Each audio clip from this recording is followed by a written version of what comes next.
Good evening and welcome to the Rutland Town School Board meeting on May 9th. It is 6:02 p.m. and if we could all rise for the Pledge of Allegiance. I pledge allegiance to the flag of the United States of America and to the republic for which it stands, one nation, under God, indivisible, with liberty and justice for all. Thank you. So, first up is an approval of the agenda. I do have an addition tonight to add a sidewalk easement under new business that just came up. Anyone else?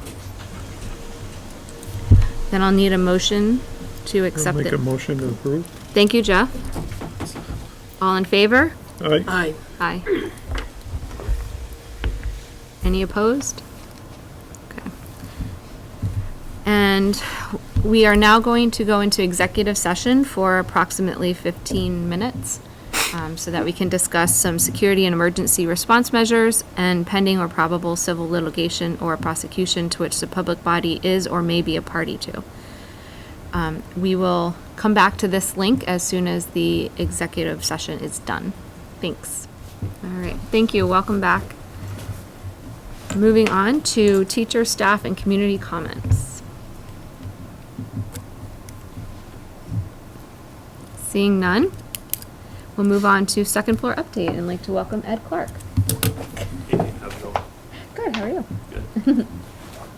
Where's a good? What am I supposed to do? What do you want me to do?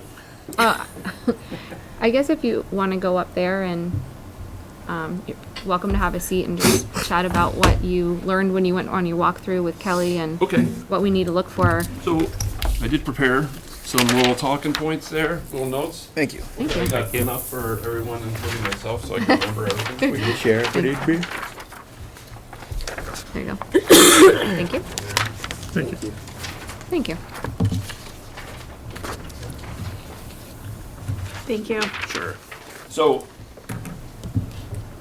I guess we're just trying to figure out, what it is that you're looking to accomplish. I mean, it started out basically, I guess you wanted to get an elevator up to the second floor. But what would you really like to do to the second floor is the question.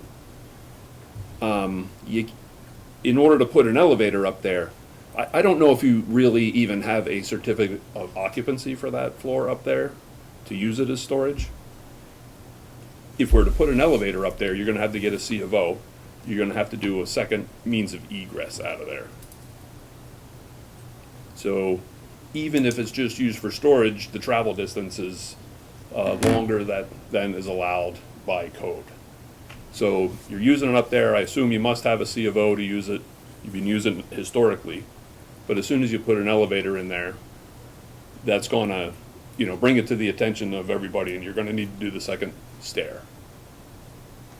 So that's just a minimum.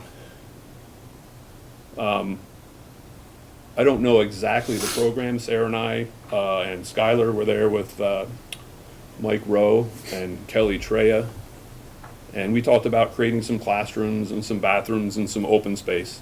We had a plan for that at one time, but I don't think that plan is necessarily where you want to go now. From conversation with Sarah, I think maybe a little different direction, we can move it around. So I understand you have maybe $180,000 budgeted for some work up there from a bond, but you're going to need more money than that for sure. That money was for the elevator itself. Yep. So that was a separate line item, has already been voted on and should have already been in process, but it hasn't. But then secondly, we need to look at making that an addition or finishing that addition off Yep. with the sheetrock and ceilings and walls and bathrooms and all that kind of stuff. So it's kind of like a two separate things we got going on here. Yep. So, but you're probably not going to be able to do just the one thing, just the elevator. I think you would have to put the elevator plus a stair tower in at the same time. Right. And if you want to do it, basically I had,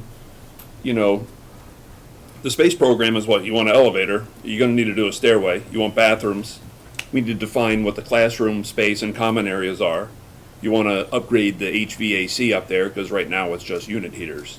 So we have multiple things, and you can do it in steps. You know, you wanted to do the elevator first, say as phase one. I don't think you're gonna be able to do that, but, I mean, who knows? We could meet with fire safety and determine if they would allow that, because it is only, an accessibility upgrade. Usually those are, looked at, you know, a little bit less strenuous. However, you do have the travel distance issue, which would say, if you're going to use that up there, you really need to have that second means of egress.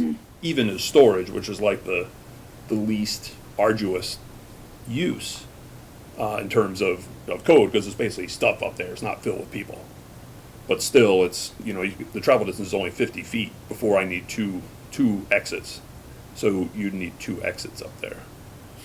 But we could look at it and see how you could implement it. Maybe you say, well, all we can really do now, somehow, you know, we have the 180 for the elevator, maybe you spend that on the elevator, but maybe you have to bundle that with something else and make a project that's an elevator and stair tower, and we can divvy it up so we get just the elevator portion, that's what the bond is, and I don't know if that works or not, I'm not a bond expert, but, and then the rest of it could come out of some Yeah, other that, budget. So we would definitely have to probably do that. We would have to do the elevator and the stairwell on that other side, and then a separate to finish off the whole thing. Yeah. So we do it in phases like that. Yeah. But what I propose to do, or would propose to do, and suggest that I could do if you're interested, and I put that at the bottom, is just propose a feasibility study. We could look at developing something up there that works for the school that you think might be something that you would need down the road. Sarah mentioned, you know, school population has been increasing, right? So, I mean, if there's a need for that space, we could figure out how to meet that need. You know, we could review the plans with fire safety, come up with HVAC and electrical, just, you know, new outline specifications, not necessarily full design, but just do enough that we could understand what the project is up there and get a budget for the overall project so you could see where everything stands. And it could be broken out, you know, by the elevator, by the stair tower, by everything else. And then you could, with that, maybe decide to go forward. So that would be just like a feasibility phase that I would propose that we could do for $10,000. And that includes some mechanical, electrical, and plumbing engineering too. But what that would give you is a design and a solid budget. It wouldn't necessarily be enough for permit drawings or any of that. That would be a lot more of an effort, but at least you could just do a little bit of work and figure out, you know, what's a good plan and how, you know, get a good idea of the prices and just a better idea overall than you have right now, just with, we really want to put an elevator in. If that makes And sense. if you go through, would you be able to give us a approximate price of what it would be with the permits and things like that, and with better drawings and things like that as well, when you come back with that? Oh, I could give you, oh, sure. Yeah, with the estimate and everything, we would have, I would make it a whole, here's a whole entire budget, would include any soft costs of like architectural or engineering fees,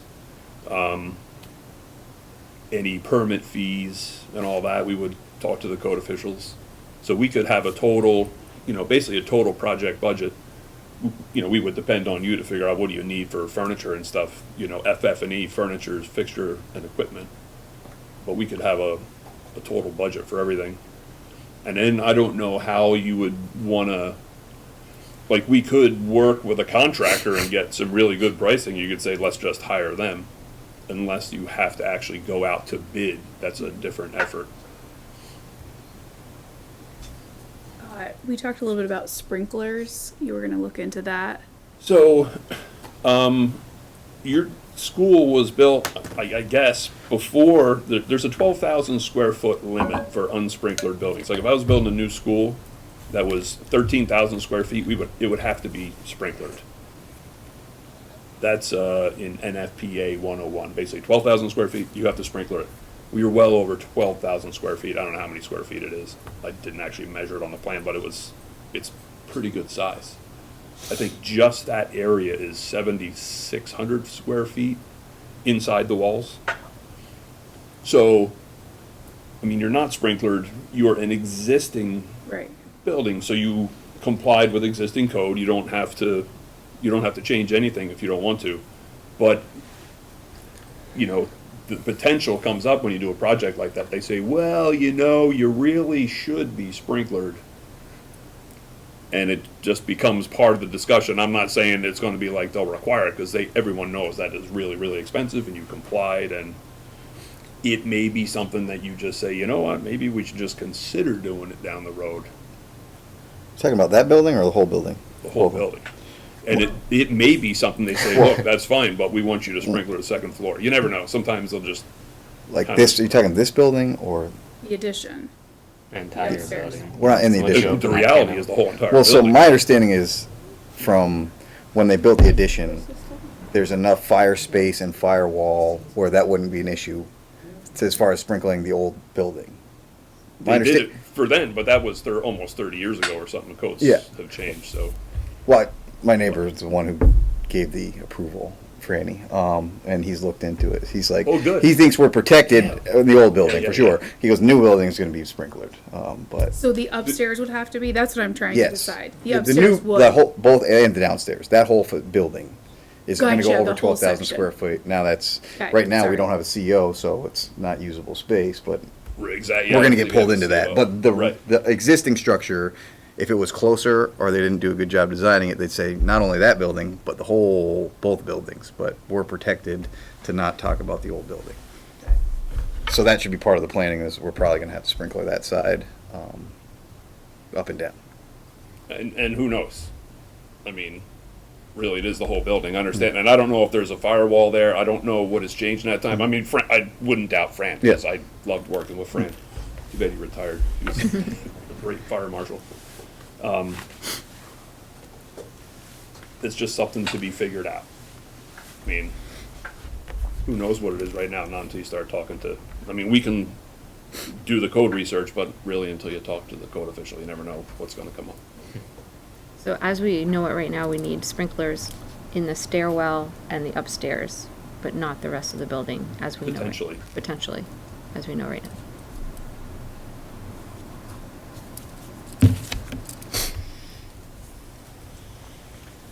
Any thoughts? My feeling is, I love this offer.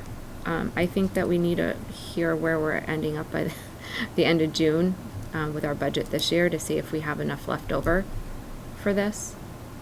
Just to make sure, and our finance guy is not here tonight. We have money in capital improvement that Kelly and I talked to Lewis about, but I don't have that in my fingertips. Yeah, so he's not here, so it's just hearsay right now, I guess. Yeah. So, can we get back to you after our next meeting in June? That's fine, just let me know. Okay. Right, one question. There's $180,000. Can that put an elevator in? And a stairwell? No, Okay. the elevator, it's a fairly simple elevator, two-stop elevator. You're gonna have to build a shaft. I don't know, the top of the shaft should extend up into the trusses, so there may be some structural work that's gonna have to take place there. Electrical, it's gonna be pretty tight at $180,000. Everything's wicked expensive. I mean, And had we discussed too that, so we put a bid out for an elevator and we didn't get any bids, even calling companies didn't get bids. So if I'm remembering correctly, it was recommended that since there aren't specs and an Can you touch egress, the panel?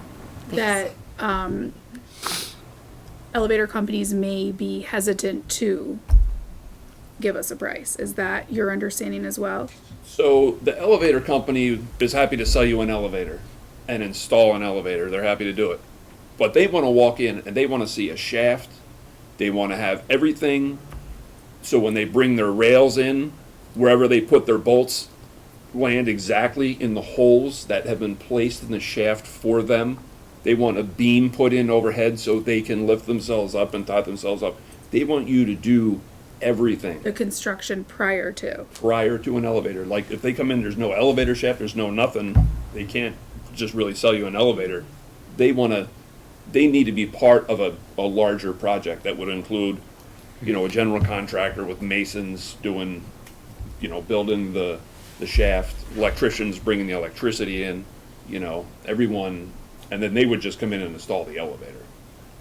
So you need a lot more, you know, more than just elevator specs. You need plans and specs and engineering for the And elevator shaft construction, and everything. right. Construction Okay. drawings. The elevator shaft and the mechanical room is there for the elevator, Well, the downstairs Right. shaft is there, the upstairs isn't there. right, Right.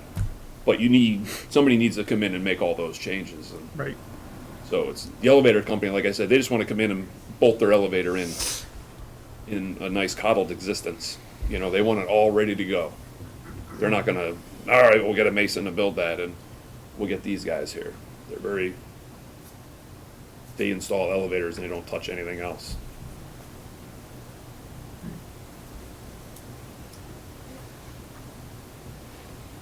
I just have a comment, the sprinkler system, going back to that, aren't we considered the emergency shelter in case of a big disaster? Couldn't the town give us some money towards putting sprinklers in? I mean, honestly, we are. This is where we're supposed to go if there's a big disaster. And so you'd want that safe, I'm, just thinking. Is that something that you could We can ask. ask? You just have Paula just state her name for Oh. sure. Yes. Oh, So whenever we have comments, Paula we don't. Townsend. Thank you, If you Paula. guys could just sign in Oh, over there on so- that back door. sorry. No, it's okay. We'll do it on the way We down. usually Oh, do executive session at the end, Yeah, but we that's- flip-flopped it all tonight. right. Sorry about that. That's fine. Thank you. If the board wants me to ask, I can ask about the sprinklers with the town and see if it's something they would support helping us with. Okay, If the board wants me to, I'd be happy to ask the town about helping us with the sprinklers. If it's something that they'd consider helping since we are the emergency shelter for the town. yeah, it's more of a federal guidelines thing, but It's more what, did you say, Joe?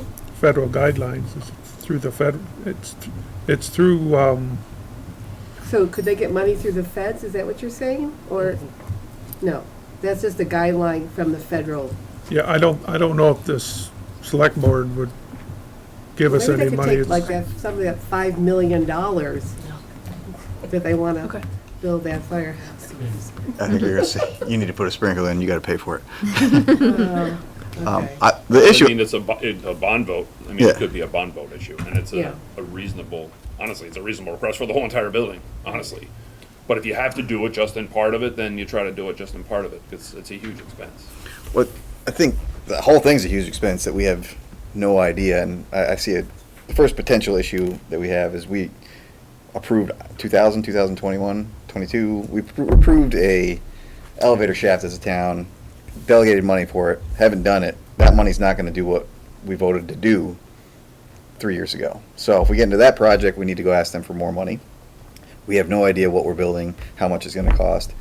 I think a reasonable step is, I don't know where that 180 is, if it's sitting somewhere, is to take 12,000 of that and do a feasibility study, or 10,000, with the direction of what the school needs, have them come back and say, here's the cost, and we have a year to bring this to or less than a year. I mean, it has to be time sensitive. It's 2023. It could be 5 times the cost in 2 years. So if we're gonna do something, have them build it out, scope to at least know what we're getting into, and bring it to the public to say, this is something we need, this is approximately the cost, do you want to do it in a reasonable time fashion? And if they don't, that's fine. If they do, we can move forward, because instead of just consistently doing this for the next 10 years, let's just do it or don't, and know what it costs. So it costs a little bit to figure that out, instead of getting in the same situation So that it- we have 180 for an elevator that costs 250.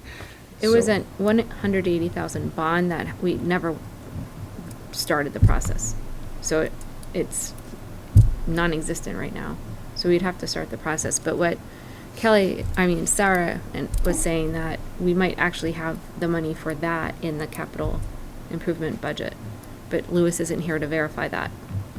So, I mean, I would be willing to take a motion to use money from the capital improvement budget if Lewis says there's enough in it.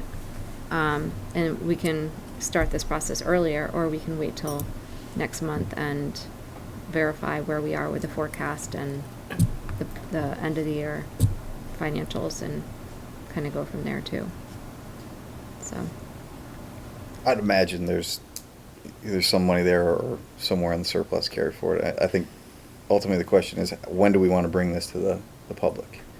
And if it's soon, the sooner we start, the better. If not, we're just going to continue to get down to a place where we can't present it to them until another March. And it's like, these costs don't even matter at that point. So if we're serious about bringing a plan to the public, I'm ready to approve today, so we can at least know what we're getting into. Tim? Yeah, I'm good with that. I mean, to your point on the capital improvement, I mean, if that's there, then I say move forward, because we're a few months into this conversation. We've been waiting for the elevator for a long time. and- But just this Yeah. particular conversation has carried over quite a few meetings, so. Yeah, quite a few years, I think. You started a while ago, Billy. I mean, I think we need the space, right? I mean, we're growing. Yeah, we can, we've talked about preschool, class sizes, and I would love to, I mean, it's a community decision, but I would love to see 7th and 8th grade up there.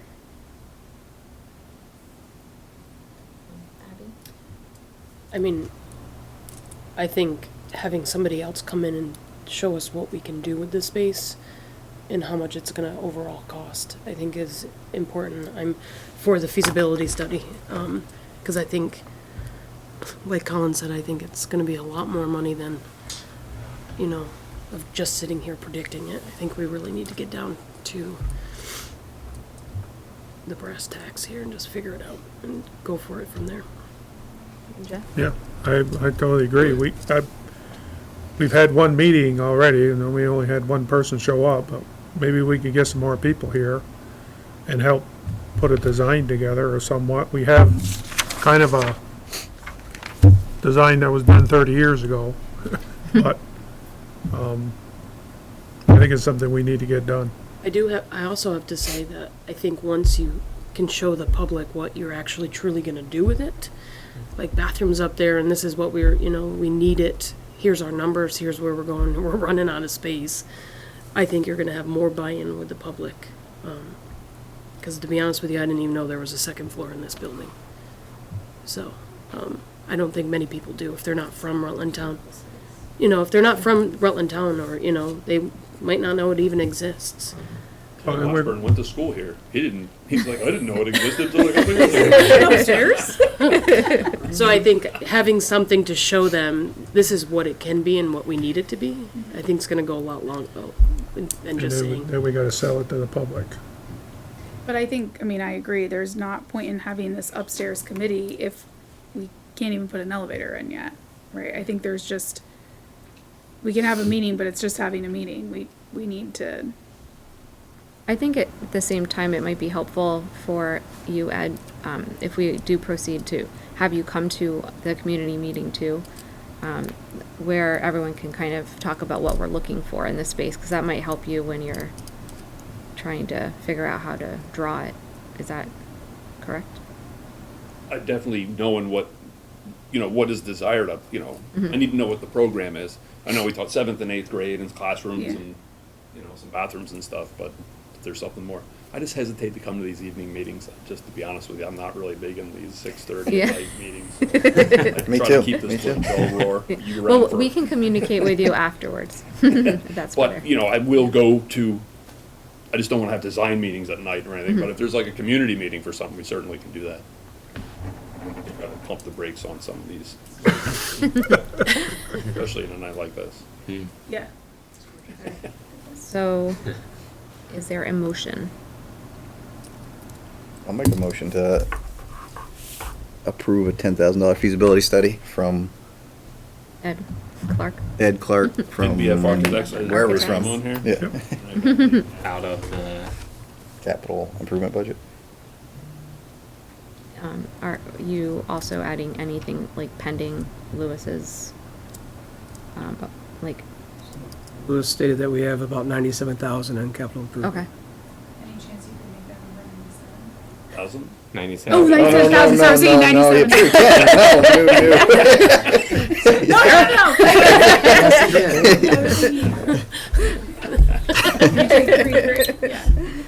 All right, any discussion?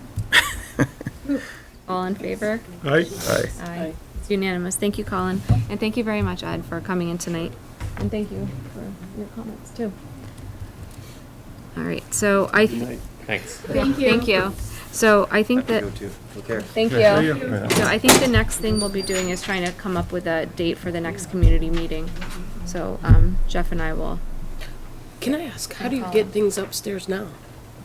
stairs. Oh, there are stairs. Yes. Oh, We're gonna do There's one another set of stair stairs. Second. okay. Yeah, There's the an sta- the elevator. I didn't know stairs, if you had Go like up there. something. We can go up there. No, that's okay. No. the stairs that are there are the stairs that'll be there forever. Yeah. They're to code, they're the metal stairs, everything. The other side where there's a little roof on the end, that's foundation is 6 feet deep in order to hold the weight of the stairwell that's gotta go in up there, and it was gonna be brick and mortar, but it'll probably end up being wood, because that'd probably be cheaper. But that goes up, and then where the windows are on the end, that gets cut out and the doors get put in. And the elevator, the bottom shaft is there, and the mechanical room is there. They're using it for a storage closet right now. But that's all in place. So I think The we, elevator part is in the back of the building? No, it's, It's hey, near the stairs? it's right next to it's the, across the hall from the stairs. where the art room storage is. Yeah. Jim, That's the In the building. mechanical room. Oh. Yeah. And Take that you would up be there. where the, The elevator shaft would is, be yeah, Next to it. next to it. Yep. Yeah, we were checking the stairs out tonight. Yeah, it's kind of, you can kind of see it cut out in the wall. Okay. I have a question about the second set of stairs. Does there have to be an outside egress at the bottom? yes, Yes. yeah, yeah. To get out. Yes. There's the fire. Yes, so it'll Yeah. be out the window, where the window is above the doors that go out by the, tapestry room where. Oh, yeah, mm-hmm. It'll be over there with a separate landing, so you can still walk out those doors, but the stairs will lead out right there too. Okay. All right, so A few should, questions, Tina, and Yes. I don't know if we can, maybe it's the building committee, but we've just approved the feasibility study. What do we have for timeline for deliverable? I mean, when do we want this to report back? When do we want them to start? What's the process? probably within the budget, before we start talking budget, so a few months, a couple months. Maybe by July, by our retreat. Yeah, I mean, I would suggest like 5 weeks. I mean, the way I view the feasibility is what can go, I don't think we need to get into architectural design or having input on what everyone thinks that should be up there. How many rooms can you get up there? What bathrooms do you need? What codes? What are the costs? So we can break it down, that we have a good sense, and then from there, take it to the design phase. But the feasibility should really be how many rooms can we fit up and whatnot, and get that in our hands as soon as possible, so we can, You wanna take a look at, this is the original second floor drawing. really start to, I mean, Right. I'm on the committee with Jeff, we can start to timeline this thing out, because if we're gonna do it, I'd like to bring something to the public sooner rather than later, so we can, again, say, hey, this is space, we need it, you guys wanna do it or not? So, Right. So then, We could take are this you offline. saying that we should wait to do more community meetings until after the feasibility study? yeah, not that I don't want public input, but I think at this point, it's not helpful for him to Right. get his job done, to understand costs and codes and feasibilities, to have everyone saying, well, what if we did this, what if we did that? Let's just get this pretty much estimated cost down, and then we could tinker around with it, with the public's opinion on whether it's 7th and 8th grade, but we need to know what we can put up there first, and what it costs, before we spend hours and days of our time. Let Yeah, them, like let him do his job, and then we can screw around with it, and you say, hey, that upgrades from 1.5 to 1.7, so let's just get a baseline Basically going. load bearing, right? It's like, what would be load bearing up there? Nothing, the only thing that has to be done up there is sheet rock, metal studs, and suspended ceiling, and that does 90% of what needs to be done up there. You're gonna need The wiring rest for is- Wi-Fi. What? You're gonna need Wi-Fi wiring. Oh, well, yeah, all that kind of, technical stuff, but, But not structural. yeah. Marcia Barron. Okay, I just need to, A gym teacher. I mean, there have been some other things, like we've taken square footage. Tina's asked some really great questions, like what is how many square feet, I can't talk right now, do we need, depending on class sizes, what size are our classrooms now, if we're talking middle school. You know, I've even talked to some kids about the upstairs too. I would love to have students involved in this, but I agree, just let's have the feasibility study done first, because we can throw around all these ideas. I know you had mentioned a lounge. I've looked at some other middle schools in the area. Movable walls. I mean, But I also think it's hard Multiple for use space. people, it's hard for people to imagine what they're gonna put their money towards, do you know? Yeah. Or saying, yeah, let's go for it, whatnot.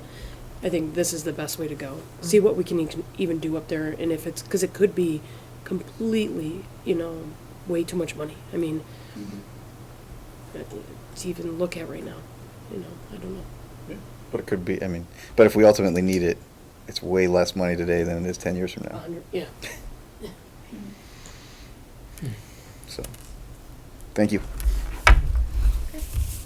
So, Ed didn't say how long it would take him to get back No, with we that. didn't ask. Yeah, so maybe we can ask him to have it by our retreat, at least in July. Yeah, I'll send him an email right now Okay, and just so that would be really helpful. Assuming he's got a Sooner would be contract and great, whatnot, but so. yeah. Yeah. Stay on him to make a turnaround. All right, next up, field trips, experiential learning and course offerings. We were hoping to have a little talk tonight about just, you know, what the school offers, what it could offer. Mike Rowe had come in a couple meetings ago or so to talk about the 7th grade field trip and how much more expensive that is and than it had been. And how, you know, a lot of that burden is on the families, and then it ends up being very difficult because the same families do the fundraising for 7th grade trip and 8th grade trip. So is it something that we would think about putting more in our budget towards that? That's part of it. Experiential learning, you know, what other and course offerings like a tech class or a computer programming or a keyboarding class, so students can learn how to type more efficiently, to, you know, perform a little bit more easily in this digital age, things like that. Just getting some ideas out there, I think. Chris, did you have anything to add?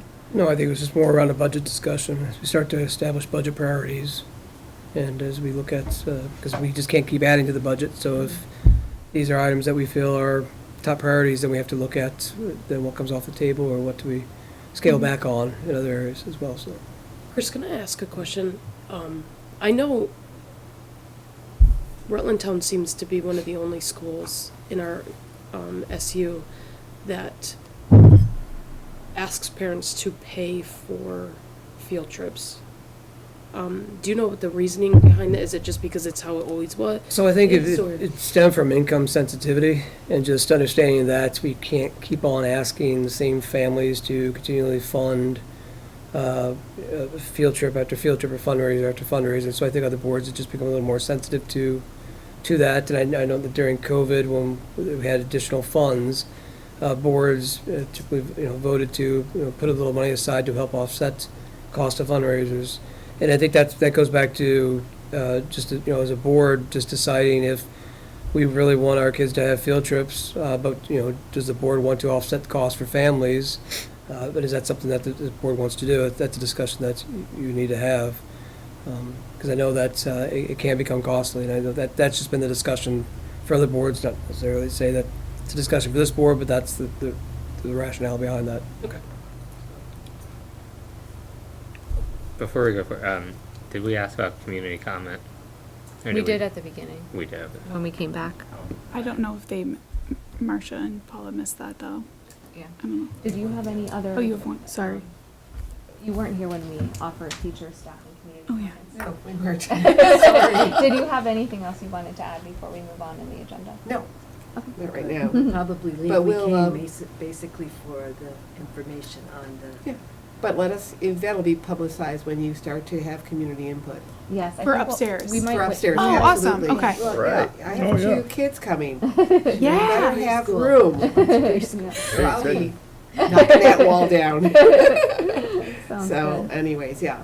Well, thank you very much. You're welcome. Thanks for having us. Appreciate it. We We'll need be to in touch. sign Okay. so we can leave. I do have a Sign quick is a- question. Yes. When so, because we had talked about field trips and stuff, and like fundraising with like larger businesses in the area and stuff like that. Do you know where you get like a business list of Rutland Town businesses or anything like? Because don't you did fundraising, right? I'm Wonder Feet Kids Yeah, Museum. I thought so. Yeah. Well, I probably could find that out, but can't we get businesses from the town offices that are in Rutland Town? I emailed twice. Oh, yeah, and I well- didn't hear anything back. I can get that. It's We can get that. Secretary of State. Yeah, we can search by get town. that. That's no I problem. mean, are you gonna get? I can do it. Because I know, I mean, my like, I mean, I threw it out there that we should do that, and then, so I sent an email hoping that if I could get a list. I think, I mean, we now have student council and stuff. I think it Yeah. would be great if those kids would put something together and try to contact those businesses those businesses that way. in the town to Yeah. help. I mean, if they chose to, but it'd be a good way for them to, Absolutely. you know, I think show that some is a good citizen- idea. So anyway, if they have that list, I did email about it, but I didn't get a response. So. Wouldn't there have been in like the town report, all the businesses, or no? We could search Secretary of State's got to have all the list of right, businesses. well, thank you. Thank you. Thank you. All right, Appreciate it. thank you. Will I see you at breakfast tomorrow? Probably not. But thank you. It was nice to see you. I think with my thought on the field trips thing is, I would hate for kids to lose out on experiences because we don't have the money. Or if we say, we're not going to ask parents to pay, so then we kind of get rid of, you know, because I've seen in other schools where they don't have enough money in their budget, or they run out, or one field trip per class or whatever. I'd hate to see those experiences taken away from kids, but I also know that our demographics are changing, and it, you know, I'm just talking, it can get overwhelming if you have 3 or 4 kids as a parent, or, you know, some of them have 5 or 6 kids as a parent, and they're always given money. Because they can. I mean, even the people who can give the money, it still's a lot to ask. So I'm on the fence of what to do. I'd like to see it more probably come from a line item, like we start budgeting for these kind of experiences.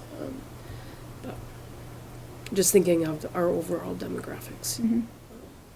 Because I also do think it makes people feel bad that they have to say no, you know, like, and again, some people won't say no, and they'll take it away from their grocery money so that their kid can do it, because they don't want to say no. So I think we need to look into that kind of stuff.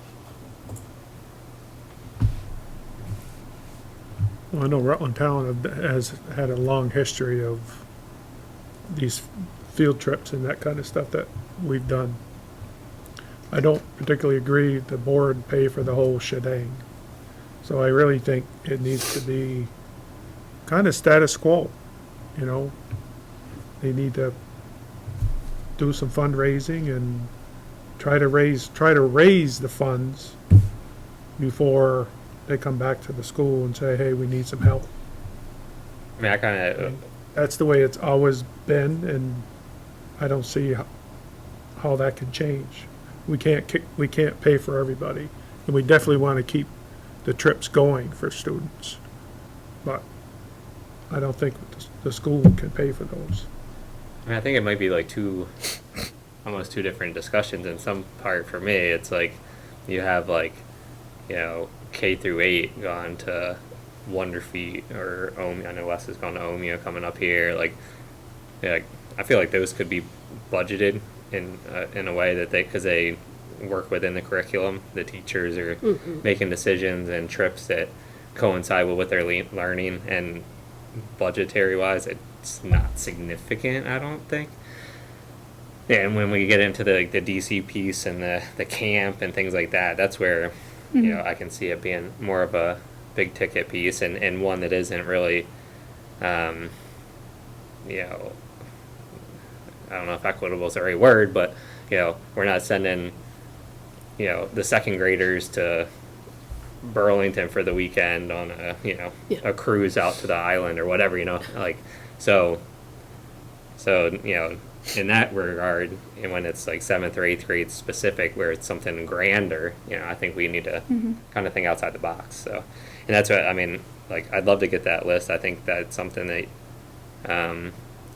some of those, you know, like I said, student council, they might jump right on board with that opportunity, you know, to whether build a proposal or like I was thinking like a, you know, sponsor a camper sort of thing, like, and I'd be more than happy to talk to a few business owners, like what would they want to see testimonial wise that they'd want to sponsor a camper, you know. So you got 40 kids and you get, you know, either 40 businesses or, you know, 20 larger businesses that, you know, I'm sure they support plenty of other things that might not get as much of an outcome out of the experience. So that was my thoughts over the past few weeks. I think, I mean, this evening at 5 o'clock, I had a meeting with 7th grade parents to discuss DC for next year. And so, like, everything, the cost everything is going up. So it's close to $900 now per person. And we need to raise about $6,000 in order to make this trip a go. And the families have been great. So I reminded them that any overnight trip needs board approval prior to November 15th. So I asked that kids or parents combination come to the board prior to ask for approval, and the board in, you know, the past has been very supportive as long as all kids have the opportunity to go. So I say, like, I have a list, Sherry and I keep a list of these are the fundraisers, these are kind of the big ticket items, but we want to get, you know, kids and families involved in fundraising for that now. So I think for me, I think it's Chinjacook, and like Abby, you said, our demographics changing, we need, you know, it used to be I would need $1,200 for families, and now I'm at $6. And Chinjacook, there was a little bit of guidance funds, a few family donations. We were able to tap into a couple people that said, can you sponsor? We got 4 kids that need some help, and we were covering it. But now what we realize with Chinjacook is there's a lot of families that can't afford it. Well, and I also think we have to look at the middle level too. Like, I mean, if we do sponsor like a camper, you know, there's definitely like, I mean, we have to look at all of the kids. Yeah. Too. And I think, I mean, I mean, that's what I would like to see. Yeah. Like, not what the bear, like, is it $15,000? And, you know, so like I said, put some onus on the students, you know, and you know, maybe the students come and say, it's $10,000 for us to go. If we can raise 8, will you match the last 2? Yeah. Or whatever, something Absolutely. like that. Like, then I'd, like, hey, you guys put in a heck of a lot of work, and how can we make that happen? Sorry, Tim. I think it's important, really, we look at 2 different types. Yeah. And I think when, you know, the board has to, you know, what I would recommend the board really look at is, what is that academic or educational experience that you want for your kids? And if a field trip is part of an academic or educational experience, whether it be a day trip, then that's a question we should ask, should we be looking to offset funding? Now, a DC trip or Chingacook or something like that might be in the separate bucket, but if we're really looking at, you know, we want our kids out experiencing some of the things that, you know, this region, Vermont has to offer, like if going to, say, Fort Ticonderoga, you know, is, you know, part of an educational experience, is that on a family to pay for that, you know, or is that something which the school should look at, say, well, we, you know, allocate, you know, say $25,000 to educational experiences that are offered throughout the year that have to be approved by Sarah, and they have to look at curriculum. I mean, these are things which I think has to be discussed, because I think there are 2 different things, because I always look at these large scale end of year trips. It's great, but I think it does put a strain. I mean, $900 is a lot for some of our families, and and for some of these kids, though, that might be one of, if not the only trip they will go on and expand that bubble. So it's an important part, but is that a separate thing than the, you know, an educational experience within that curriculum? And the field trip request form, they do have to talk about how this aligns to curriculum. It's Right. more with Chinjacook it's more of that team building experience, which is extremely important. And being away from home which is a big thing for some kids that haven't really been. And we had a parent that attended the Blue Man Group that Friends of Music helps with our band and music students. And the parent had shared this evening that, there were so many kids that have never left Rutland. And that's what I talked about last time. And she's like, I can't believe we're at Quincy Market. They've never left Rutland. And they were just culture shock and like time of their life. Like this is amazing. And I think that's what we want to offer our kids, as many experiences as possible while they're here to. So educational field trips, put those other ones aside. How many, I mean, obviously Ren's gone through, Augie's gone through, only like one, right? Each teacher takes one, maybe two. Could we say, like, we would pay for one per teacher a year, or two per teacher a year, and figure out, like, maybe look at what the budget was over the last, like, you probably have that information of what the range was. And Some of it is parents will say, I mean, I've had parents that have handed me a check and said, we're paying for this class field trip. It's the busing. That sometimes it's more expensive to pay for the transportation to and from than it is. So that's what, actual like, field so trip. look at that, figure out what is like the average amount that Okay. Field trip costs, I would say, and then say, okay, like, average field trip with busing and everything costs $500. So we look at, Do we have a budget for this right now, For our overnight trips, for field trips? there's some money in teachers' budget lines, but it doesn't pay for all field trips. But it is, like, in the teachers, or is it like 8th grade's got? Class, they're in the class, the class. So like kindergarten has some amount, first grade has some amount. And I think what I'll do is I'll meet with Sherry. This is a perfect time to do it as the bookkeeper, to say, let's average out field trips for this year. Like, how much is transportation for kindergarten? How much is the actual field trip? So we can just get some more numbers for the I think board. this information will be really helpful when we start talking about budget. Yeah. In the fall. And for me, I really think it's that Chinjacook. Just we used to be able to pay for that, families, and now, when we surveyed parents, I told Mike, I said, there's no way that we can pay for that with what's in our budget right now. So when it comes to that, there could be alternatives where, when I'm thinking impactfulness, education-wise, what's the purpose? DC's DC. You can't replace DC. I went there. I'll remember that trip the rest of my life. I'm from rural Rutland, Vermont.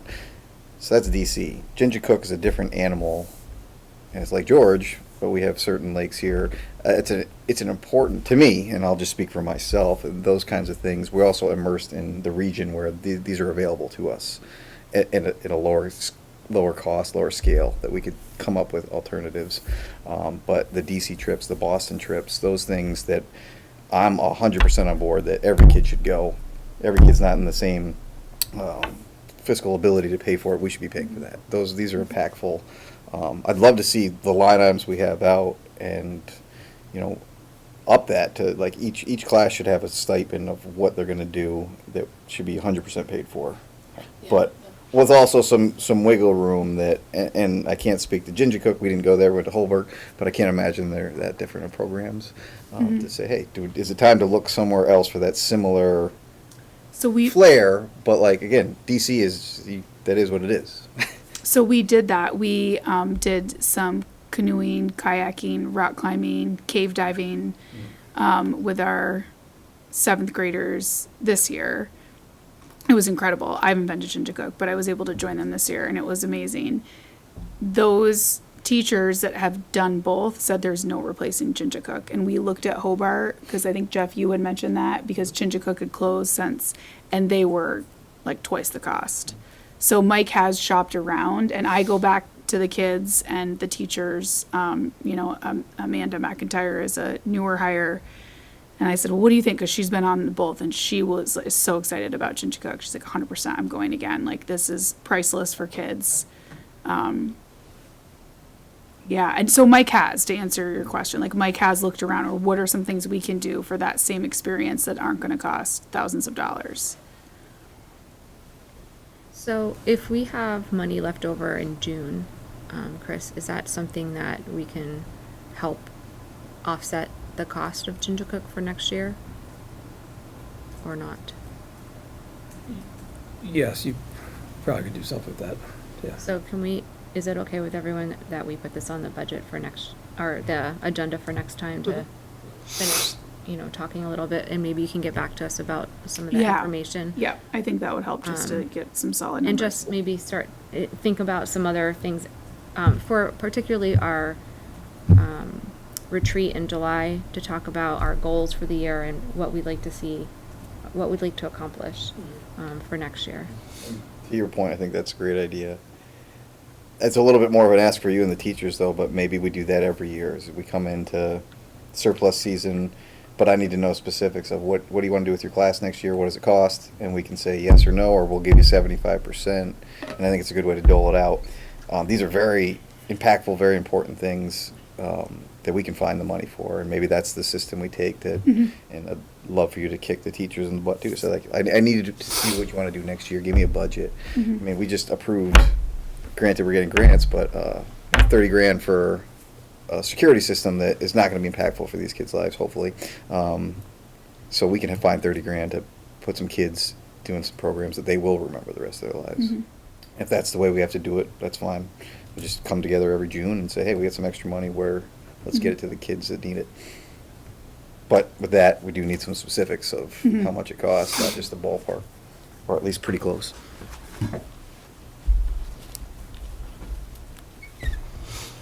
Okay. Moving on. K through 8 recess discussion. But, Oh, and to follow up with that, I'll do some work if you want to do it. We can go around. Maybe we'll start, a grant system with the local businesses too, that we can come to the table in June with some other funds too. That'd Say, be hey, we great. got the local support of X, surplus of this. Let's see what we can do together and try to start that program. Cool. thank you. That sounds great. Going in 10 minutes. All right, so the K through 8 recess good at discussion is on here because we've had parents over the year request more recess for kids, including a petition requesting 30 minutes of recess for I believe pre-K through 8 or K through 8 next year. So I wanted to have Sarah kind of update the public about where we're at with recess for the schedule for next year. Sure. So thank you for putting this in the agenda because I know we've talked about this a few times. The Educational School Quality Standard state we need to allow for at least 30 minutes of movement, either during the school day or outside of the school day for all students, but not to replace PE. So students get all kids get PE twice a week. Preschool through 4th grade get 30 minutes of built-in recess. Our middle school 5th through 8th grade, they go outside the last 10 minutes of lunch for recess. Aside from that, there's movement throughout the day as needed. So we surpassed what were required. So oftentimes for TA or middle school TA is 15 minutes, especially weather like this. They'll often be outside for those 15 minutes in the morning, the last 5 minutes at the end of the day. There's 18 minutes of passing time for all of the classes. That's considered movement as well.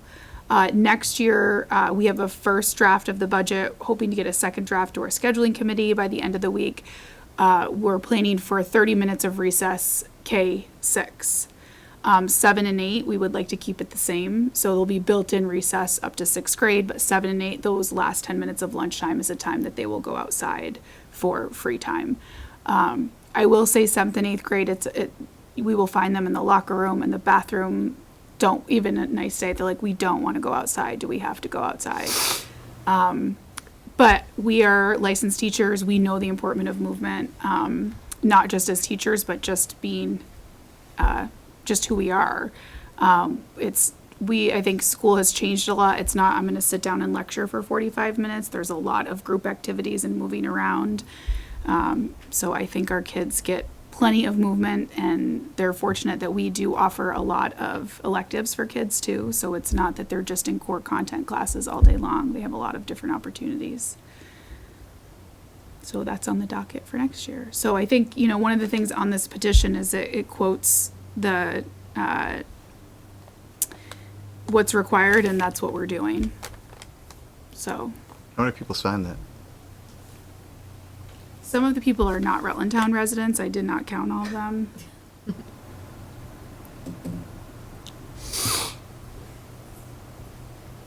Has 60 or so, yeah. Has allocation of recess changed in the past few years? Like, was it a longer duration for any of those grades, or has it always been? No, it just says you need to allow. Well, no, not that. I mean, like Rutland Town's schedule. Like, did 5, 6 have a longer duration of recess 5 years ago, and now it's So our middle school 5 or plus years ago was 6th through 8th grade. So we have since, you know, departmentalized. We moved 5th grade to the middle school, and that's when we work with the Tarrant Institute. We looked at, you know, great schools of Vermont and New England, did a ton of research on how we can best prepare our kids for high school and beyond. I think that's the best thing we ever did was to move 5th grade. You know, by 10 years old, we were ready to, you know, it's just 2 teachers for 5th grade, 2 teachers for 6th, and then in 7th and 8th, there are those 4 content teachers to get them ready for the high school. So to answer your question, they used to have 30 minutes of recess fifth before grade. they moved into the 5th, 6th grade model. got it. K through 8 was always, or 6 through 8 was always 10 minutes. But another difference Yeah. that 6 through 8 had was they also had a little bit more elective, I feel like, with the I learns. Yep, and like, so 7th and 8th grade, I didn't know if you, so we do, Mike and I talked, I think in my first or second year here, about, we mirror what Rutland High School does for Yes Plan, we call it the EYES Plan. So right now, so it's the last week of 7th and 8th grade, so again, this is, and in talking with our strategic plan, you know, these are a lot of the conversations that people are asking, other, you know, GRCSU middle schools would love to have some of these opportunities. We're the only one that offers tech ed. Some of the 3D printing that we offer, these are things that make our school awesome. So some of the things that are on the docket, and it really depends on what kids are interested in too. So we have swimming, yard games, cigar box, guitars, foreign cuisines, cooking, mountain biking, engineering challenges. Our art and science teacher are doing some art and science work, creative writing, hiking. Some students are like art helpers, so they're helping in art with the younger grades, graphic design and photography. So Mrs. Moriarty and Mr. Daub are going to help with that. Mr. Trey is building picnic tables again with some kids. So some student council members came to me last year and said, can you buy us these picnic tables? We want to eat outside. And so we just got to thinking, well, do you think you could build them? They didn't know what pressure treated wood is. They did a cost analysis. So we did an EYES plan of some kids making some picnic tables. So Mike, through the rec, he's going to purchase them. So he's buying some. So Kelly is going to work with some kids to do that. We're doing some community service. We have another making ice cream, like candy chemistry, and fishing. So those are some things that we're doing just the last week of school with our 7th and 8th graders. And then, of course, some of those kids that need some remedial work, we got to get them caught up on academics before the end of the year, too. But I think those are some great, again, learning experiences for kids. We do have independent studies, so that changes. You know, again, 3D printing, creative writing. But that's for kids that aren't in band and chorus. Tech ed is another thing that we do.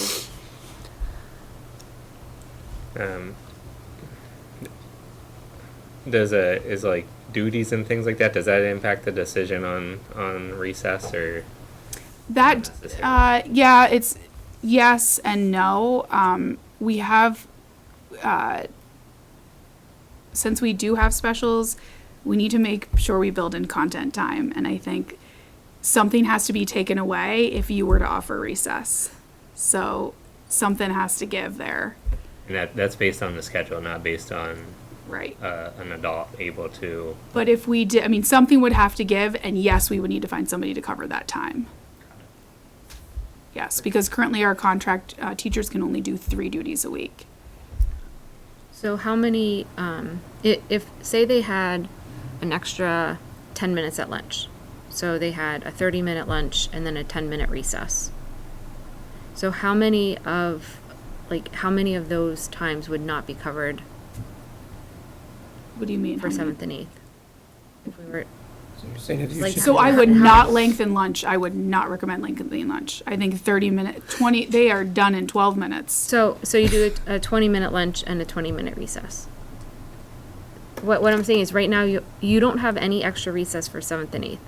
Right, so Correct. they go out the last 10 minutes of lunchtime, and like I said, sometimes So what if during you made tea- that 15 or 20? What would you be missing? We would have to shorten class time.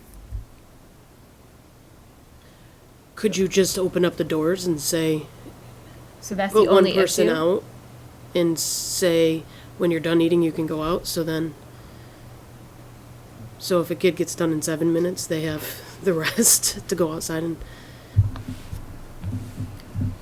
I mean, if they Yeah, and really I needed think to one go of the out- things we try to balance is that some kids are then not eating. I think I'm trying to remember, or they're wolfing food down because they just want to go play wall ball or basketball.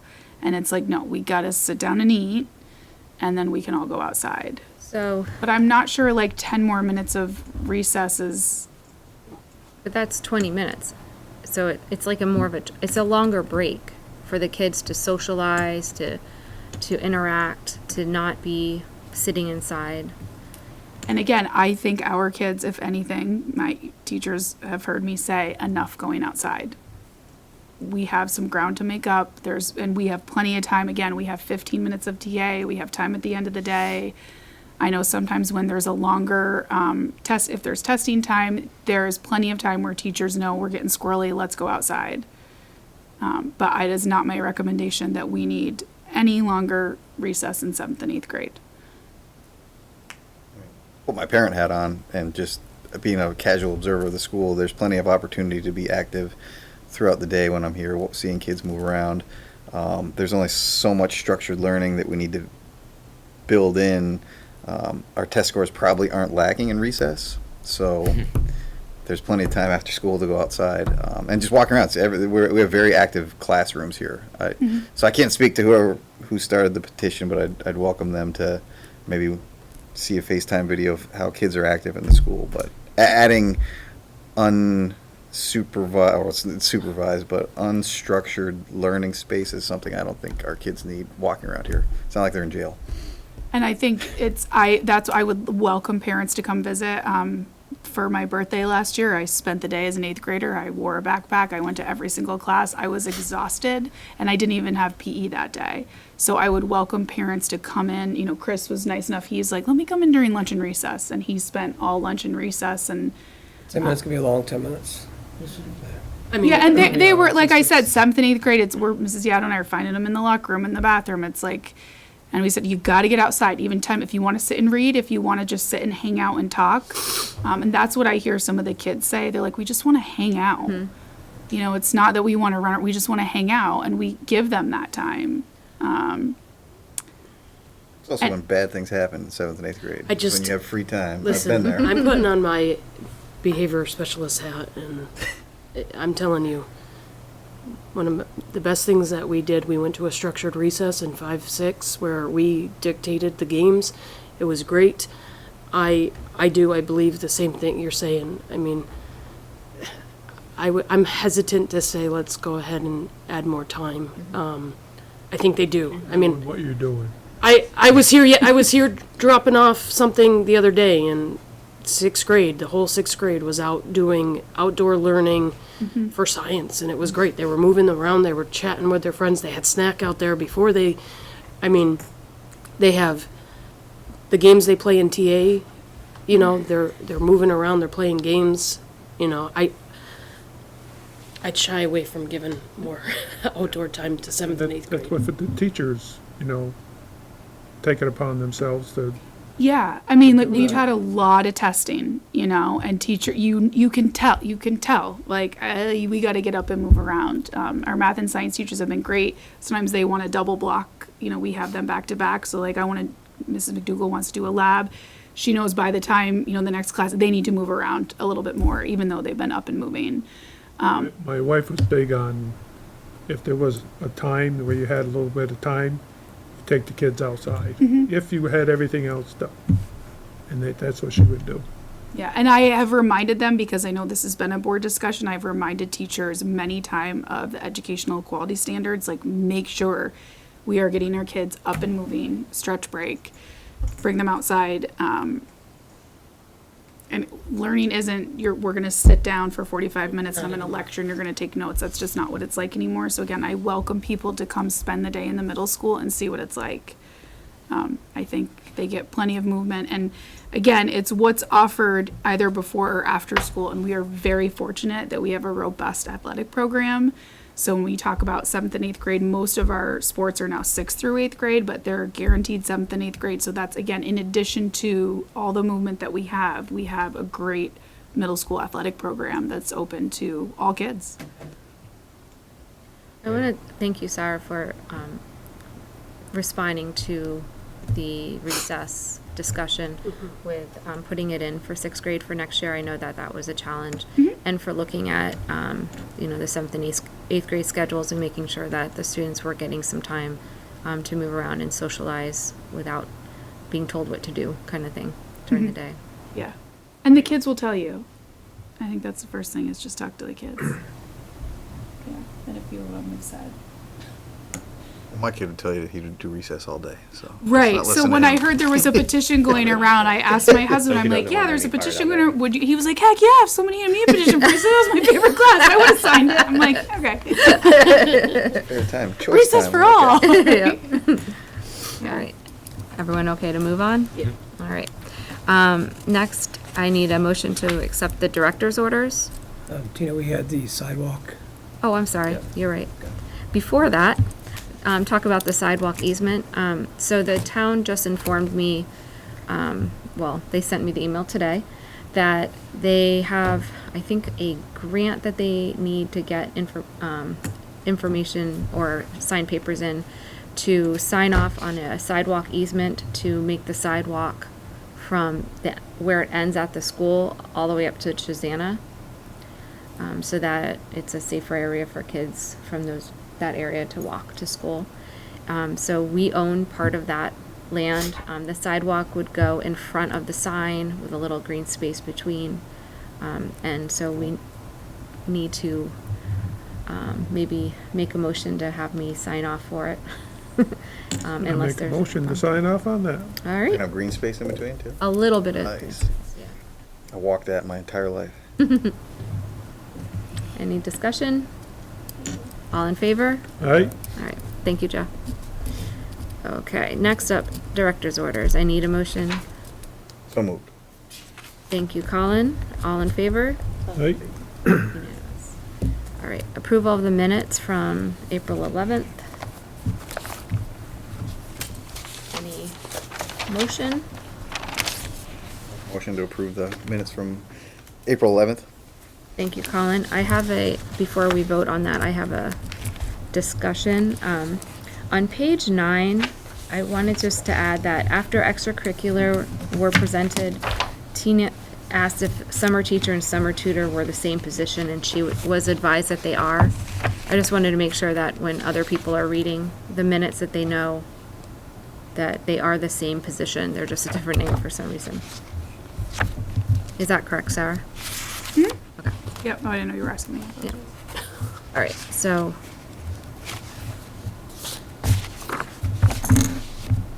I guess with those, anyone have any comments about that addition? So Colin made the motion Amendment. to approve with the amendment. All in favor? All right? Thank you, Colin. And superintendent's report. I'll be quick tonight since it's our Already quarter, late. we're halfway through. So a lot of this is informational purposes. We are in the final week of the legislative session, so I'll have more information when we meet next month about where we're at with some of these bills. There are just there's a few items I wanted to highlight. I'll let Sarah talk a little bit about the Cognia, how that's going. I'll just say that we anticipated issues and we've had issues, and I just want to publicly thank Al Grigorich, Greg Connors, and Milk Gardner. They've done a lot on the back end, particularly Al here with Rutland Town, working very closely with Sarah just in making sure things are ready to go. But it's been a bit of a headache, but we're getting through it. Sarah could talk a little bit more about the experience. But it's been across the SU, but in talking with other superintendents, it's been a shared experience. I think everyone's feeling the same thing. We're actually figuring out the problems for the state and for Cognia. So I think next year will be a lot better because we've done the trial run this year. So, we have PCB testing that is coming up. I know that's. I believe that there will not be a pause in PCB sampling, just from what I've heard. So PCB testing or sampling will be coming up in the July 1st through September 30th. So it really could fall during the summer window, might be towards the start of the school year, so we just don't know. They've been running late, where typically it's at the very end of the window or a week or two after, so we'll just kind of keep you posted where they're at. And we've been receiving our results probably 6 to 8 weeks after, and so we'll probably have the sampling done and hopefully the results by Thanksgiving at the latest next year. Just let us know where we're at, what we need to do. This is the Teacher Staff Appreciation Week. I just want to publicly just recognize all staff and just say thank you for all your hard work. It is much appreciated, particularly this time of year where as the weather's starting to get nice and we're throwing Cognia and a lot of other things. But we greatly appreciate all they do, and we can't thank them enough. So I just want to publicly say thank you to them. And the last thing I have is just about strategic plan draft. I know that families are asking, particularly since we did have Rutland Town families and some students who were part of this. The draft will go before the GRSSU board on June 6th, and then depending on what happens there, we'll either be rolling it out in August or we'll go back and bring it back to the SU board in July. So, okay. Now let's Sarah talk about some of the end of the year things around graduation. Yeah. Thank you, Chris. So we had a few more makeup parent conferences, so we're both at 95% for elementary and middle. A huge thanks to Mr. McGee, Ms. Carpenter, and Mr. Audette, and all the parents and families for the Little Mermaid play. It was amazing. A group of us performed at the Wonder Feet Kids Museum lip sync battle at the Paramount, so thank you to everybody that supported us. Boys and Girls Club, my reports usually do the Wednesday before, so excited.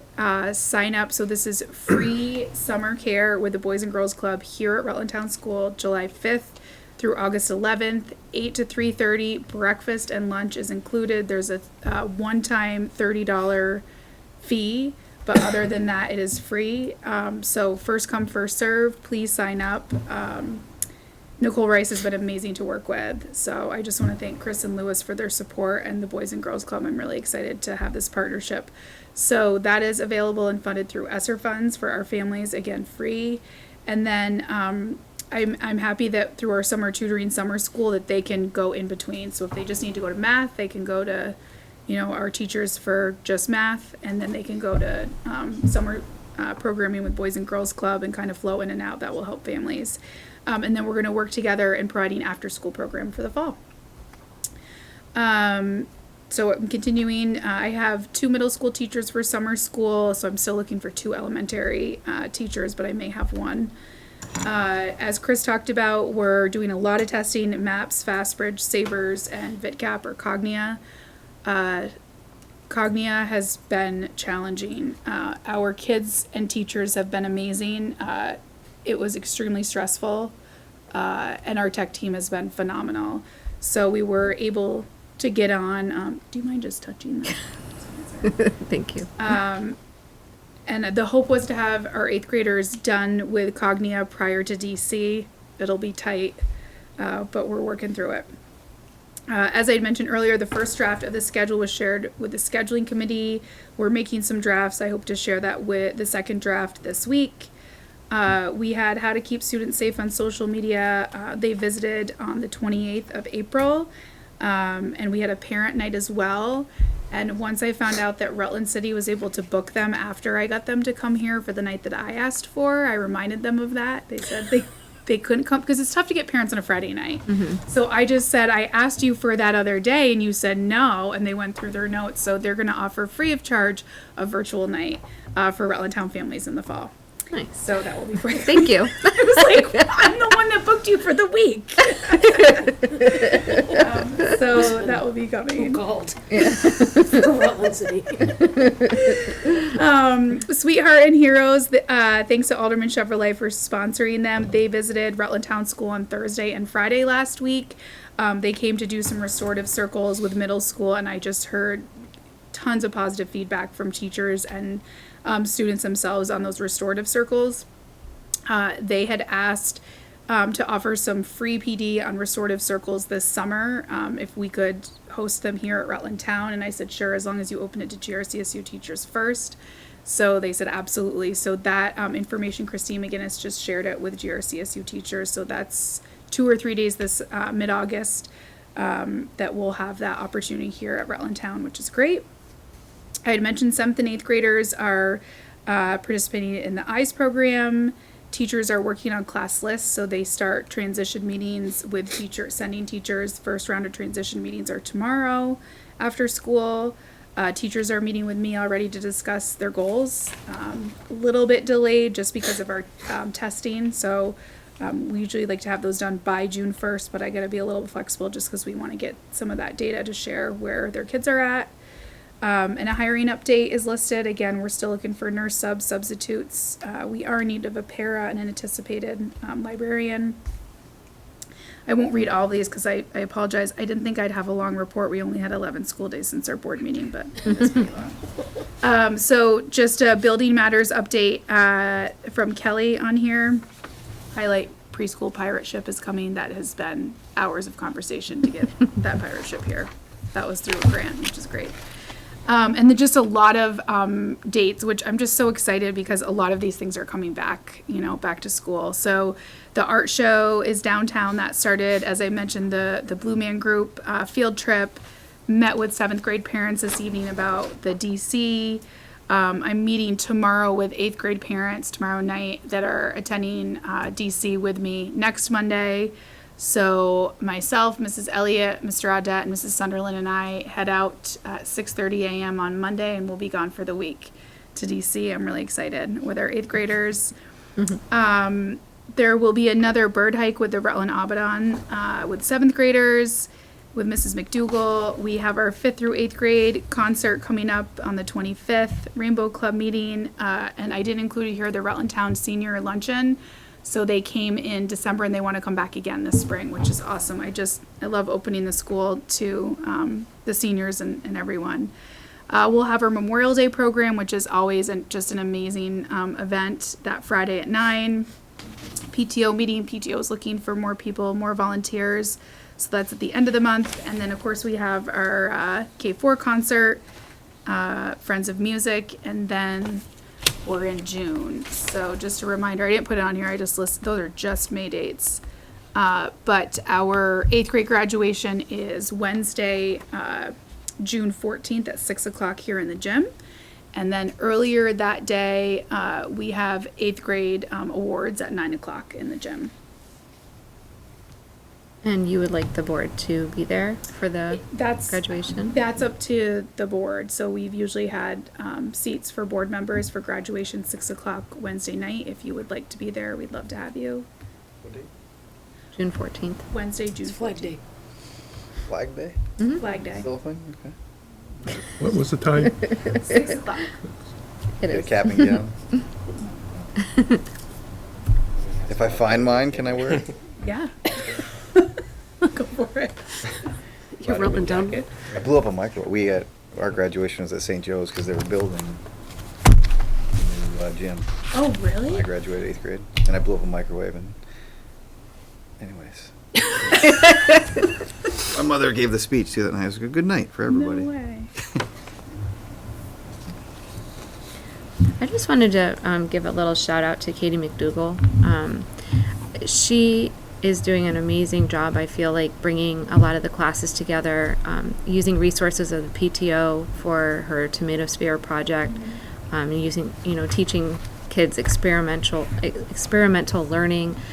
She gave us a little tour when she came into the PTO meeting of where the PTO money went. Yeah. And it was just amazing to see all the connections and cool things she's doing that the students get a chance to be a part of. So I just wanted to give her a shout out for that. I will say in building our schedule, we're really trying to build it around our MTSS framework and needs. So in the middle school, there's a 5-day flex period for 4 content areas, and the 7th and 8th grade teachers have asked, and again, coming from kids, to do more of the Big Buddy, Little Buddy on that 5th day, more structured. And again, this was just prior to COVID. We used to do these things, so it's just nice that a lot of this stuff is coming back. That's great. Thanks. All right. Moving on to contract recommendations.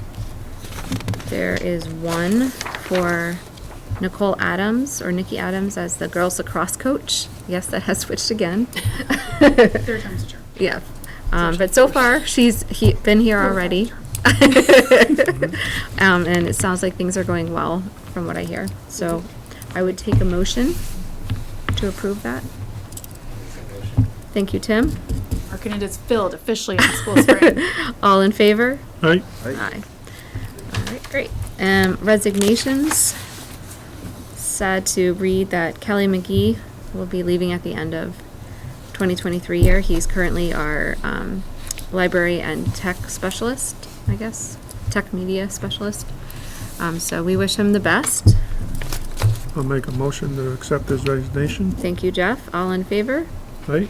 Aye. And the vacancies are there for your record. Moving on to Chair's report and goals.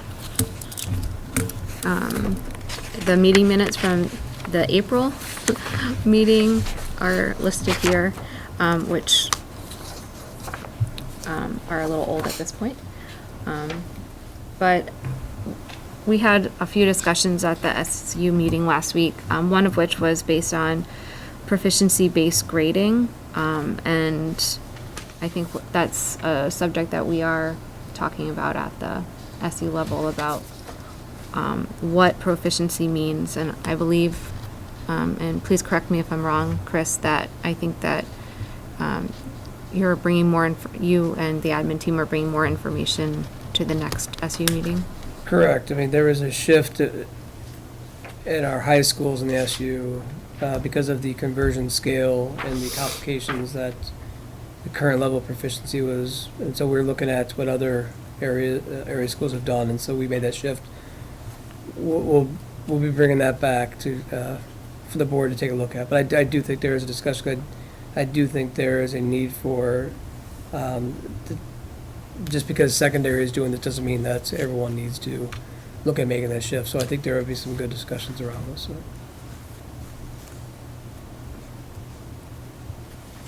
We'll keep the local board updated as we go further with that. All right, and moving on to policies. There's been a little shift in the policies in that when we have a first read policy, we will need a motion to move it to a second read policy, so that or to move it back to the SU to discuss edits. So either way, it's not just a read it and take note, it's a read it and take action. So for F1, student conduct and discipline, were there any comments?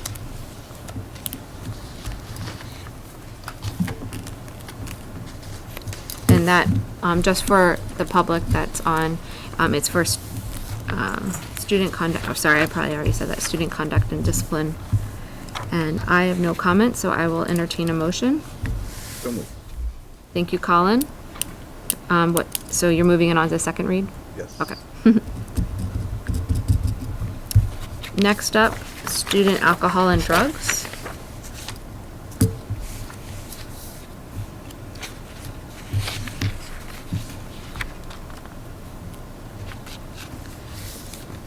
Any comments? Is there a motion? The first read to move to the second read for F5. Thank you, Colin. All in favor? Right? Aye. Did I do that for the first one? No? Yes, you clarified it. All in favor for F1? Right? Oh, that Thank I you. don't remember. All right, moving on to G5, selection of instructional materials.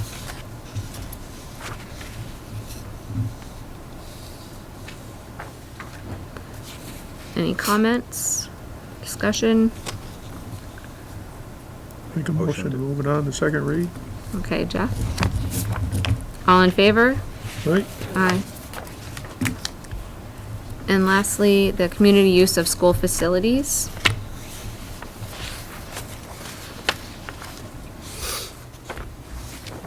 Any discussion? Comments? Make a motion to move it to the second read. Thank you, Colin. All in favor? Right? Aye. Okay, all were unanimous. Thank you. And finance. Were you covering for Lewis or just, No. not really? Okay. I mean, if there are questions, I mean, I can potentially answer them, but Well, I did. I didn't know until, I did email him my questions. I'll see if he answered them. He hadn't answered them as of the start of the meeting. Coaching his son's Something, yeah. first baseball game tonight, so. It's torture.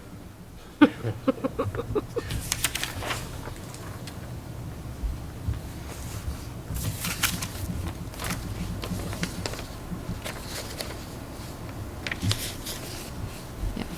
I don't think he answered me yet. So, I guess, I mean, I've already sent him the questions, so I guess I'll wait to get the answers back from him and then bring up anything at the next meeting. Anyone have any other questions that you were planning to ask tonight so that Lewis could work on that? Okay. All right.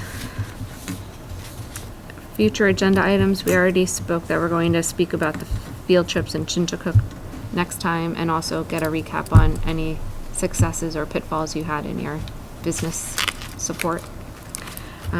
Any other agenda items that you'd like to see on the June agenda?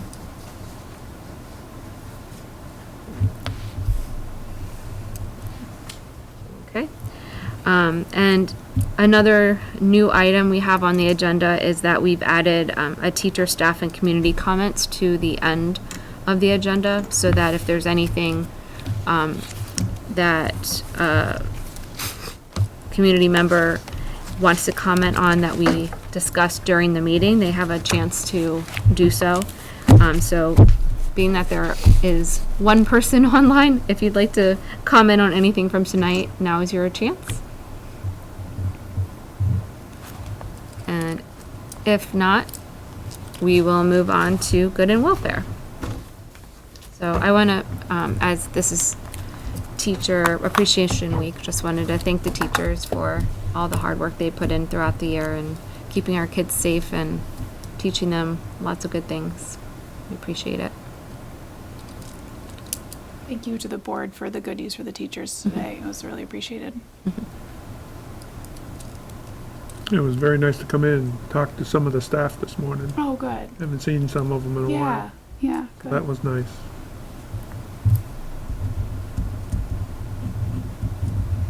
I think I mentioned mine earlier, but I had to come in earlier this week for something. Earlier this week, it's only Tuesday. Oh, I came in yesterday on Monday, and it was, I think it was like 9:30, and there were so many kids utilizing outdoor spaces for learning with their, I mean, they all had like little Binoculars or? seats in out there and the clipboards, and they were all engaged. You know, it was really exciting to see, especially when you see the older kids out there. Because sometimes I think we think our 6th, 7th, and 8th graders are too old for that, too old to sit down, you know, in the grass and, you know, taking things. And it was good to see them back, you know, doing that kind of stuff. So it's great. The teachers are doing a great job, you know, playing to all kids' strengths. so I thank them for that. Yeah, I kind of want to jump off on that too, because being Teacher Appreciation Week, Sophie had to get a couple of reference letters, so she got like her first reference letter or two this week, and it was just the bond that these teachers have with these students just is really kind of brings me to tears a little bit. It's just like immeasurable, really, you know. And in some ways, like, I mean, I couldn't have wrote a better reference letter than these teachers did for my daughter, you know. They just,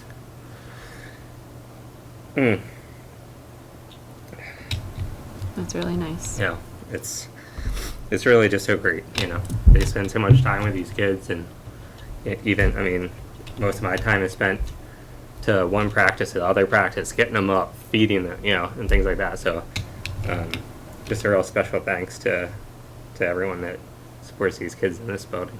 So.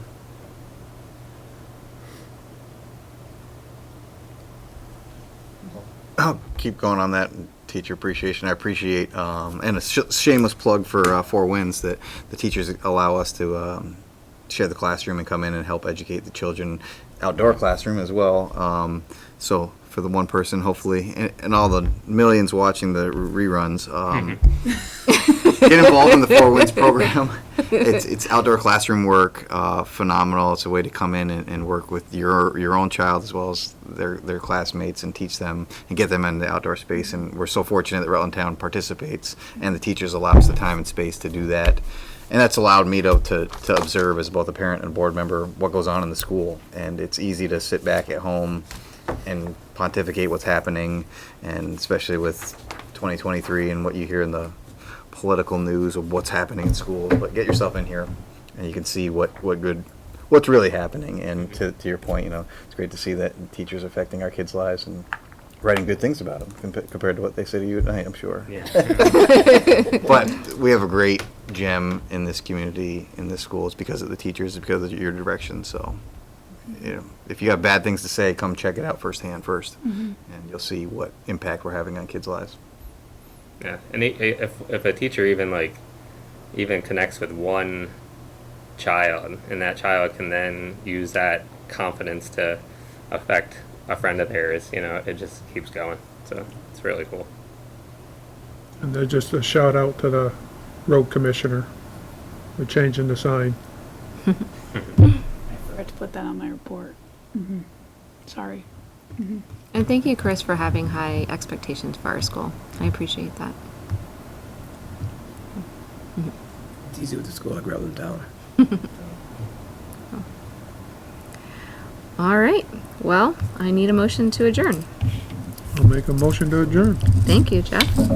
All in favor? Right? Good night, everyone. And thank you, Rich, for joining us tonight. Thank you.